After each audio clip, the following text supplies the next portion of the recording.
ako naman na mag-host mode now because, I'm also a podcast host. You talked about like being, having multiple passions. What is one passion na you might have been a little afraid to share with the world, but you have always wanted to pursue?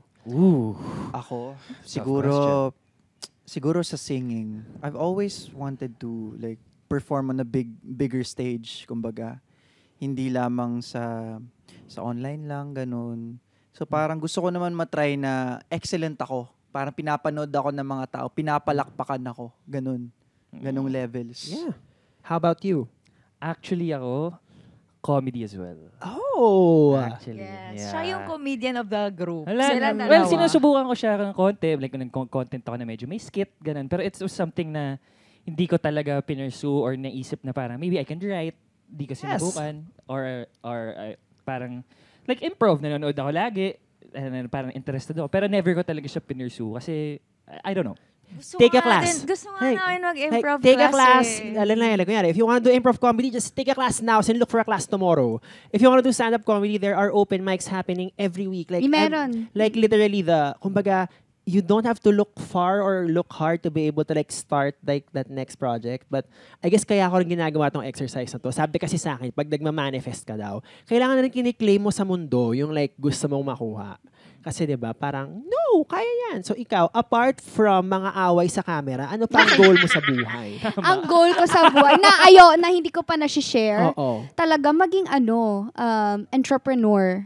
Hindi ko pa siya kasi you know what, Baus, I am not that knowledgeable pa talaga. But I know deep in my heart, gusto ko rin yun ma-achieve soon o mapuntahan soon din aside sa pagiging artista kasi hindi naman forever to and gusto ko may mapuntahan talaga yung kumbaga naipundar kong pera dito and I know na hindi naman ako yayaman lang sa ganun. Yayaman ako sa pagbibusiness. So, what I plan to do is take classes.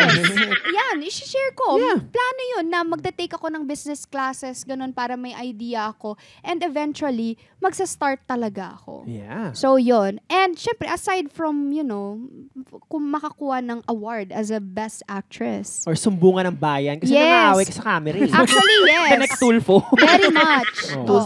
Tulfa. Correct. Oo, nang malaman nyo. No, I love it na parang, sinabi mo nga na parang, I mean, yes, don't fault yourself for not being knowledgeable about a certain topic because all that means is there's so much more room for growth. Yeah. Pag nag-aral ka and to figure it out.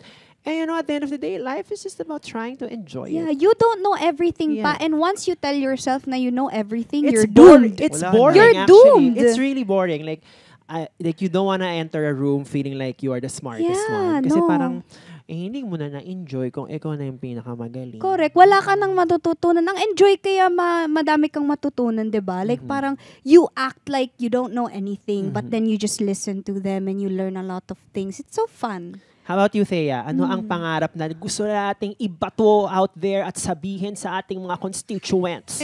Yes. Siguro yung passion din na I would love to explore is yung ano ba? How do I explain that? Artista? Yeah. Actor, TV? like actress? That's TV, you do theater na eh. Yeah, I do theater but I've never acted on TV. But really, I think more so than that, ang una kong naisip is yung, kasi I'm a singer primarily and yun nga, I do theater. Pero most ng content ko is just me singing or dancing, ganyan. Basta performing. Pero wala ko masyadong content where people just get to hear me talk as myself.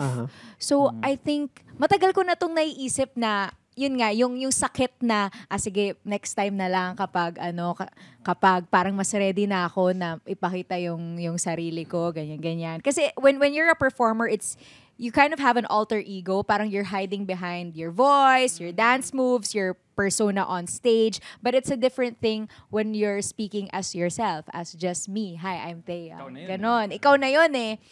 So, yun yung medyo pangarap ko din na magawa. Kasi gusto ko din mapakita sa mga tao na, hey, I'm a human being. I'm more than just my singing voice. I mean, I have thoughts. I have opinions.